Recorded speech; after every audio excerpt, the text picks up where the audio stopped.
నమస్కారం. Andhra times news కి స్వాగతం. హెడ్లైన్ చూద్దాం. తెలంగాణలో పోలింగ్ సమయం మరో గంట పొడిగింపు.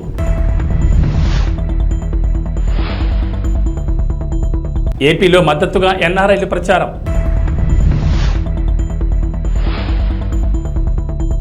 ఏపీ తెలంగాణలో 46 డిగ్రీలు దాటిన ఉష్ణోగ్రతలు.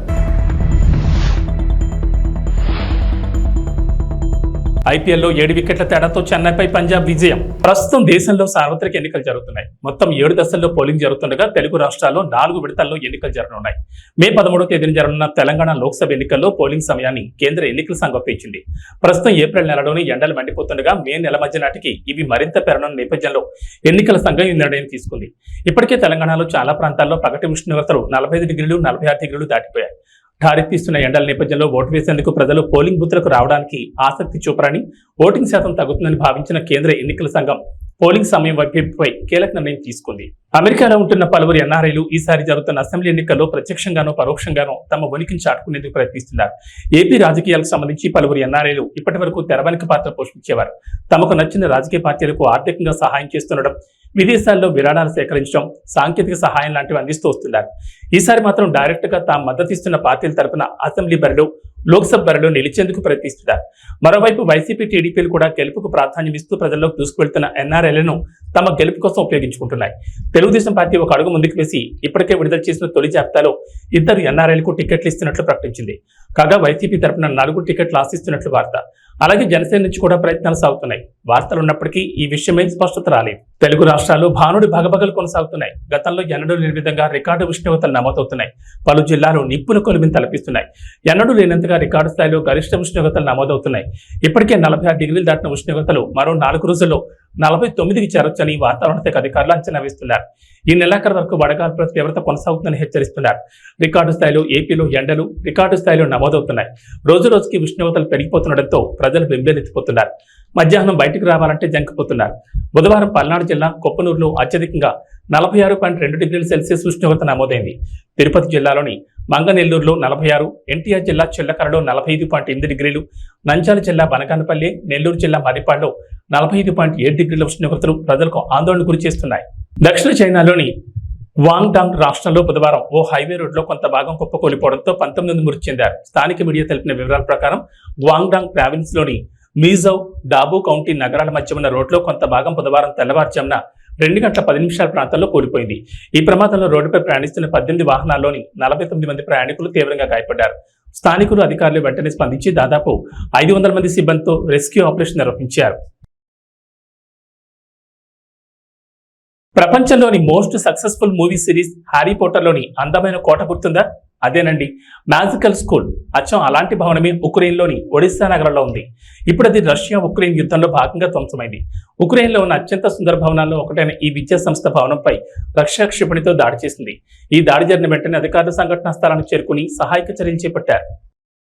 సగటు మనిషి కోసం ప్రాణాలకు తెగించి ఒక నయవంచకుడు, గోండా, ఒక దోపిడీదారుడిపై పోటీ చేయడానికి మీ గళమై గుండు చెప్పడి ఇక్కడ ఉన్నా అంటూ సీఎం జగన్ ఉద్దేశించి జనసేన అధినేత పవన్ కళ్యాణ్ విరుచుకుపడ్డారు. నాన్నలేని బిడ్డను ఒకే ఒక ఛాన్స్ ఇవ్వండి అని జగన్ అడిగితే అంతా ఇచ్చారు. ఆ ఒక్క ఛాన్స్ అయిపోయింది, ఇక చాలు. సంపూర్ణంగా రాష్ట్రాన్ని ఎలా దోచేశారో చూశారు. ఈసారి మీరు ఛాన్స్ ఇచ్చుకోండి. మీ భవిష్యత్తును మీరు నిర్ణయించుకోవడానికి ఒక ఛాన్స్ తీసుకోండి అంటూ ప్రజలు పిలుపునిచ్చారు. అనకాపల్లి జిల్లా అచ్యుతాపురం, పెందుర్తి, డాక్టర్ బిఆర్ అంబేద్కర్ కోనసీమ జిల్లా మండపేటలో బుధవారం నిర్వహించిన వారాహి విజయబేరి సభలో ఆయన ప్రసంగించారు. జోగేశ్వరరావు గారికి, లీలాకృష్ణ గారికి, కోనసీమ పార్లమెంట్ అభ్యర్థి జిఎం హరీష్ గారికి, మా జనసేన నాయకులందరికీ, బండారు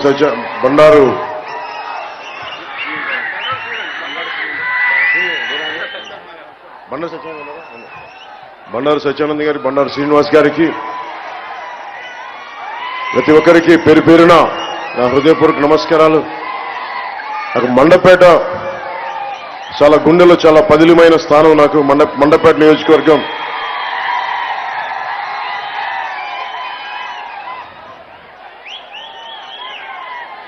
ఈరోజు మేడే సందర్భంగా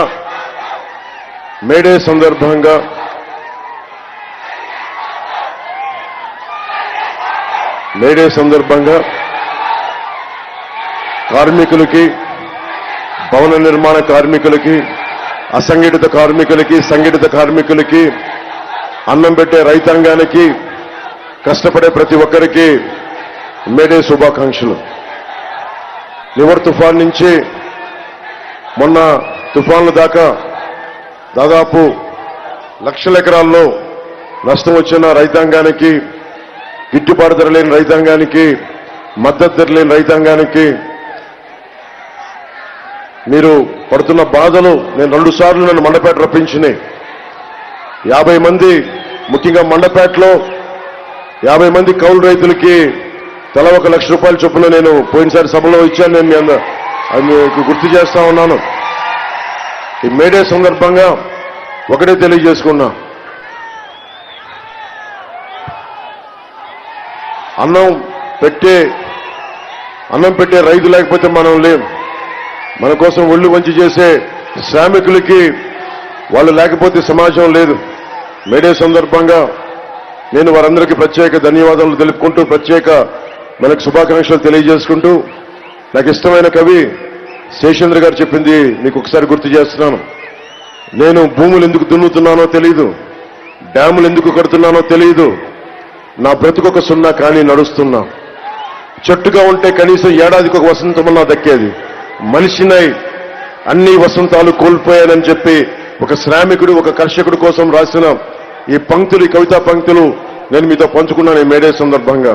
అలాంటి శ్రామికులకి, అలాంటి కర్షకులకి మనకి కొత్త ప్రభుత్వం వస్తుంది, కూటమి ప్రభుత్వం వస్తుంది.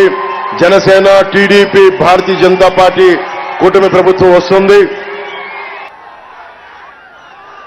ఎస్సీజెడ్ ఉన్న ప్రాంతం ఇది.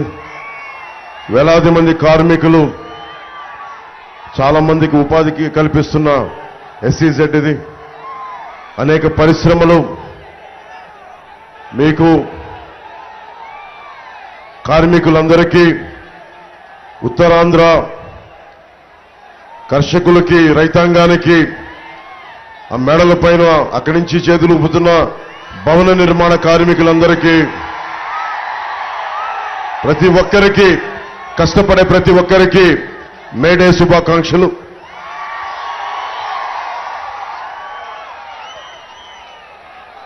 నువ్వేమో నా ప్రాణం అని చెప్తున్నావు, మీరు నా ప్రాణం అని చెప్తున్నావు. శేషేంద్ర గారు నాకు ఇష్టమైన కవి. మేడే అంటే కర్షకుల గురించి, శ్రామికుల గురించి మాట్లాడతా, ఉత్తరాంధ్ర నుంచి వలసలు వెళ్ళిపోతా ఉంటారు. భవన నిర్మాణ కార్మికులు దేశమంతా కష్టపడుతూ ఉంటారు. ఉత్తరాంధ్ర భవన నిర్మాణ కార్మికులు, వారి గురించి, కర్షకుల గురించి, శ్రామికుల గురించి ఆయన అన్న మాటలు తెలియజేస్తాను. నేను భూములు ఎందుకు దున్నుతున్నానో తెలియదు, డ్యాములు ఎందుకు కడుతున్నానో తెలియదు, నా బతుకొక సున్నా కానీ నడుస్తున్నా. వేళ్లు కాళ్ళై నడిచే చెట్టు మనిషి. చెట్టుగా ఉంటే ఏడాదికి ఒక వసంతమన్నా దక్కేది. చెట్టుగా ఉంటే ఏడాదికి ఒక వసంతమన్నా దక్కేది. కానీ మనిషినై అన్ని వసంతాలు కోల్పోయానని, మనకి ఉపాధి అవకాశాలు లేని, కండలను కరిగించి శక్తిని ధారపోస్తున్న సమాజానికి శక్తిని ధారపోస్తున్న శ్రామికులు, కర్షకులు ఛిద్రమైపోతుంటే వారి గురించి రాసిన మాటలు.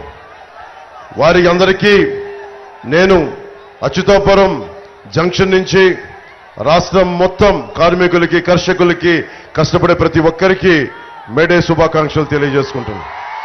గాజు పగిలే కొద్దీ ఏమవుతుంది? గాజు పగిలే కొద్దీ ఏమవుతుంది? పదునెక్కుద్ది. దశాబ్దంగా నలుగుతా ఉన్నాం, దశాబ్దంగా దెబ్బలు కొడతా ఉన్నారు. మన గ్లాసుని బద్దలు కొట్టే కొద్ది ఇంకా పదును తేలుతా ఉన్నాం. మనం రోజున భయంతో, భయం గుప్పిట్లో ఉన్న ఆంధ్రప్రదేశ్కి, భయం గుప్పిట్లో ఉన్న 5 కోట్ల మంది ప్రజలకి, భయం గుప్పిట్లో ఉన్న అన్ని వర్గాలకి జన సైనికులు, మబ్బుల్లో పరిగెత్తే పిడుగుల్లాంటి జన సైనికులు, మగాళ్ళకి మేమేం తీసిపోం. మేము ఆది పరాశక్తులు అంటూ వచ్చిన మా ఆడపడుచులకి, వీర మహిళలకి, మా యువతులకి మీ అందరికీ మేడే శుభాకాంక్షలు. భవన నిర్మాణ కార్మికులకి, రైతులకి, కష్టంతో పనిచేసే ప్రతి ఒక్కరికి కూడా మేడే శుభాకాంక్షలు. ఈరోజు మేడే కాబట్టి గత 2 సభల్లో చెప్పాను, మీకు కూడా నాకు ఇష్టమైన కవి శేషేంద్ర గారి భావజాలాన్ని పంచుకుంటా ఉన్నాను. ఇది మేడే ఎరుపుకు చిహ్నం, మార్పుకు చిహ్నం, మార్పుకి చిహ్నం, ఇది మార్పుకి గుర్తుది. మీరు ఒకటే గుర్తుపెట్టుకోండి, ఇది 12 రోజులు 11 రోజులు ఉంది, ఇంకంతే, లెస్ దాన్ 2 వీక్స్, 2 వారాల కంటే తక్కువ ఉంది మనకి. మీ భవిష్యత్తుకి, యువతరానికి, ఆడపడుచులకి, వచ్చే తరం మీది, మాది కాదు, వచ్చే తరం మీది. మీ భవిష్యత్తు కోసం అక్కడున్న నువ్వే, ఆ చిన్న బిడ్డ కోసం, భుజాల మీద ఎత్తుకున్న ఆ బిడ్డ భవిష్యత్తు కోసం, ఇక్కడున్న మా ఆడపడుచుల భవిష్యత్తు కోసం, మొత్తం ఒక సముద్ర తరంగంలా తెరలుగా ఒక సునామీ వేవ్ లాగా ఉన్న యువతరం కోసం, మార్పు కోసం జనసేన పెట్టాం. భవిష్యత్తు ఎట్లా ఉంది? ఈ రోజున నలిగిపోతున్నాం. ఒక్క ఛాన్స్ అని జగన్ అడిగాడు. ఒక్క ఛాన్స్ ఇచ్చేశారు మీరు, ఇంక చాలు. ఒక్క ఛాన్స్ ఇచ్చేశారు చాలు జగన్కి. ఒక్క ఛాన్స్ ఇస్తే ఏం చెప్పాడు? నేను 2019 ఎన్నికల్లో ఏం చెప్పా? ఈ కొండ మాది, ఈ గుట్ట మాది, కనిపించే ప్రతి స్థలం మాది అని నేను మీ అందరి చెవుల్లో ఇల్లు కట్టుకొని మరి చెప్పా. ఆ రోజు నేను సరదాగా అనుకున్నారు, నా మాట నమ్మలా. ఈరోజు హెలికాప్టర్ మొత్తం తిరుగుతా ఉంటే అంతా ఒకటే చెప్తా ఉన్నారు, మొత్తం ఉత్తరాంధ్ర భూములన్నీ, పెందుర్తి భూములన్నీ, అన్ని భూములు కూడా మొత్తం వైవి సుబ్బారెడ్డి గారు, మిథున్ రెడ్డి గారు, పెద్దిరెడ్డి గారు, అందరూ నాయకులందరూ దీనిని మొత్తం కబ్జాలో పెట్టి వేలాది ఎకరాలు. ఒక తాడి గ్రామాన్ని మరల్చడానికేమో ఎకరాలు లేవు. ఇక్కడ పుట్టారు, ఇక్కడ పెరిగారు, ఇక్కడ కన్నీళ్లు, కష్టాలు. ఇక్కడ వారికి భూమి లేదు, ఇక్కడ వారికి భూమి లేదు. దశాబ్దాలుగా, తరాలుగా పుట్టి పెరుగుతున్న వాళ్ళకి ఇక్కడ భూమి లేదు, స్థలం లేదు, ఎకరాలు లేవు. కానీ మన మీద అధికారం చెలాయించి వీళ్ళకి భూములన్నీ ధనదత్తం చేస్తా ఉంటే మీరందరూ ఏం చేస్తారు? చేతులు కట్టుకొని కూర్చుంటారా? మనకి బాధ్యత లేదా? బాధ్యత ఉందా లేదా మనకి?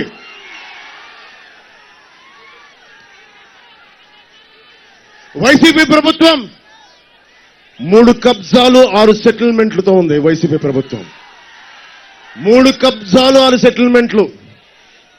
ఏ మూలకెళ్ళు ఇదే మాట.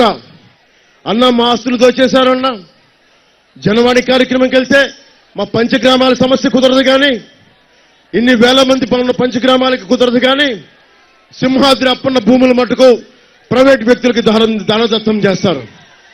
ఎవరో మాట్లాడతారు ఇది? ఒక్క పంచకల రమేష్ గారు మాట్లాడలేరు, ఇది సీఎం రమేష్ గారు మాట్లాడలేరు. మీరు రోడ్ల మీదకొచ్చి చొక్కా పట్టుకొని నిలదీయకపోతే, మార్పు కోసం మీరు ముందుండి నడిపించకపోతే, ఎరుపు జెండాలు తువ్వాళ్ళు ఎన్ని ఇసిరేసినా ప్రయోజనం లేదు. నిలబడాలి, పోరాటం చెయ్యాలి. వయసుండి ప్రపంచం మన ప్రయోజనం ఏముంది? నేను కూడా అందరిలాగే చేతులు ముడిచి ఇంట్లో కూర్చుంటే ప్రయోజనం ఏముంది? నేను డబ్బులు కోట్లు సంపాదించుకొని ఇంట్లో కూర్చుంటే ప్రయోజనం ఏముంది? నిలబడాలి, ధైర్యంగా కూర్చోవాలి, అన్యాయం మీద తిరగబడాలి. మీకు ఉద్యోగాలు ఇవ్వలేదు జగన్, అతనికి ఓటేస్తారా మీరు? ఫీజు రీయింబర్స్మెంట్ చేయలేదు, మీరు ఓటేస్తారా మీరు? ఉపాధి అవకాశాలు ఇవ్వలేదు, ఓటేస్తారా మీరు? మరి ఏం చేద్దాం? మార్చుదాం, ఈ ప్రభుత్వాన్ని మారుద్దాం, జగన్ని గద్దెదించుదాం, మన కూటమి ప్రభుత్వాన్ని స్థాపిద్దాం. మీ భవిష్యత్తుని, బంగారు భవిష్యత్తుకి బాట వేద్దాం, నిర్మించుకుందాం. గుంటూరు మిరపఘాటు ఎలా ఉంటుందో సత్తా చూపారు. ర్యాలీ అదుర్సని రోడ్ షోలో భారీగా స్వాగతం పలికిన సభకు హాజరైన జనాన్ని చూసి టీడీపీ అధినేత చంద్రబాబు నాయుడు ఇలా స్పందించారు. బుధవారం గుంటూరు హిమనీ సెంటర్లో జరిగిన ప్రజాకాలం బహిరంగ సభలో ఆయన ప్రసంగించారు. గుంటూరు ప్రజల జోష్ చూస్తుంటే వైకాపాకు డిపాజిట్లు కూడా దక్కవని వ్యాఖ్యానించారు. నగరంలో పేదలకు పట్టాలిచ్చి ఇళ్లు కట్టిస్తామని హామీ ఇచ్చారు. ఈ రాష్ట్రం బాగుండాలంటే వైకాపా నుంచి విముక్తి కల్పించాలని పిలుపునిచ్చారు. ఈరోజు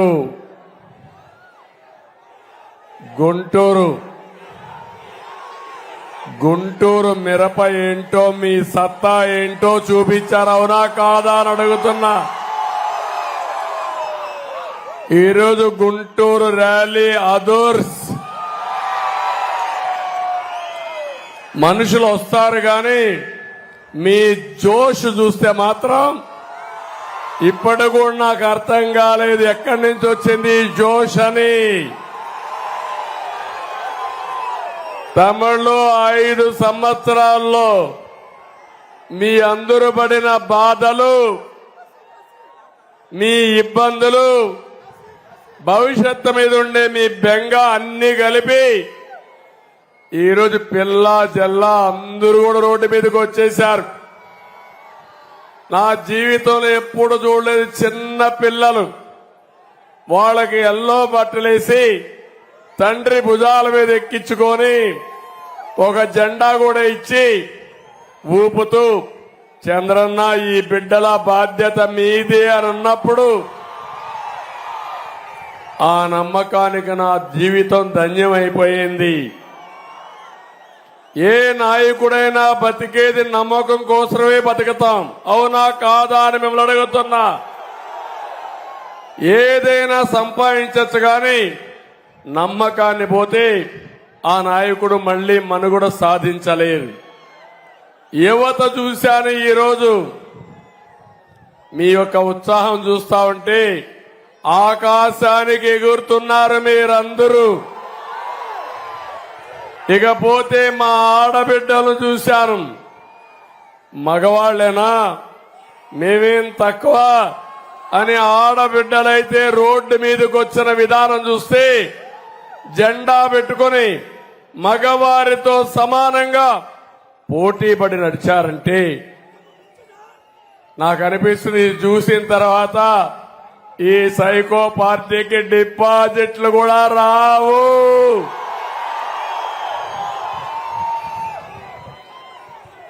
ఒక్క విషయం ఇక్కడంతా మిమ్మల్ని అందరినీ ఒకటే కోరుతున్నా, ఈరోజు మేడే కూడా మీ అందరికీ కష్టజీవులకు అందరికీ మేడే శుభాకాంక్షలు తెలియజేస్తున్నా. ఇంకో పక్క ఇక్కడికి నేను వచ్చింది గుంటూరు కాదు, అమరావతి రాజధానిలో భాగం గుంటూరు. తమిళలో హైదరాబాదు సికింద్రాబాద్ ఉంటే 3వ నగరం సైబరాబాద్ నిర్మాణం చేసి దాని చుట్టూ 165 కిలోమీటర్ల ఔటర్ రింగ్ రోడ్ వేసి గ్రామాలు మున్సిపాలిటీని అనుసంధానం చేసి ఒక మహానగరానికి శ్రీకారం చుట్టాం. ఈ సైకో రాకపోయుంటే, అమరావతి కొనసాగుంటే ఈ గుంటూరు ఎక్కడుండేది తమ్ముళ్ళు అని మిమ్మల్ని అడుగుతున్నా. నేనెప్పుడు కూడా నేను క్రియేట్ చేసిన రికార్డులు నేనే బద్దలు కొట్టాలనే నా సంకల్పం. హైదరాబాద్ లో 163 కిలోమీటర్లు అయితే అమరావతి ఔటర్ రింగ్ రోడ్డు 185 కిలోమీటర్లు. గుంటూరు అవతల వచ్చేది, అటు చిలకలూరుపేటకు వెళ్లేది, అటు విజయవాడ అవతల హనుమాన్ జంక్షన్ కు వచ్చేది. తమ్ముళ్ళు, నా కలలన్నీ దుర్మార్గుడు వచ్చి విధ్వంసం చేశాడు, అది నా బాధ. ఇండియన్ ప్రీమియర్ లీగ్ లో బుధవారం జరిగిన మ్యాచ్ లో పంజాబ్ స్పిన్నర్లు రాహుల్ చాహర్, హర్ప్రీత్ బ్రార్లో చెన్నై సూపర్ కింగ్స్ బ్యాటింగ్ ను 7 వికెట్ల తేడాతో గెలుపొందారు. కెప్టెన్ రుతురాజ్ గైక్వాడ్ 10 గేమ్లలో తన 9వ టాస్ ఓడిపోయి పంజాబ్ ఫీల్డింగ్ ఎంచుకున్న తర్వాత చాహర్ మరియు బ్రార్ ఒక బౌండరీని వదిలేయలేదు. మరియు వారి 8 ఓవర్లలో కేవలం 33 పరుగులకు 4 వికెట్లు పడగొట్టి చెన్నైని 162 పరుగులకి 7 వికెట్లు పరిమితం చేశారు. ఓడిపోయినప్పటికీ చెన్నై సన్ రైజర్స్ హైదరాబాద్ మరియు ఢిల్లీ క్యాపిటల్స్ కంటే మెరుగైన నెట్ రన్ రేట్తో 10 పాయింట్లతో నెంబర్ 4 స్థానంలో నిలిచింది. పంజాబ్ 8 పాయింట్లతో 7వ స్థానంలో ఉంది. ఇవి బులెటిన్ విశేషాలు. నమస్కారం.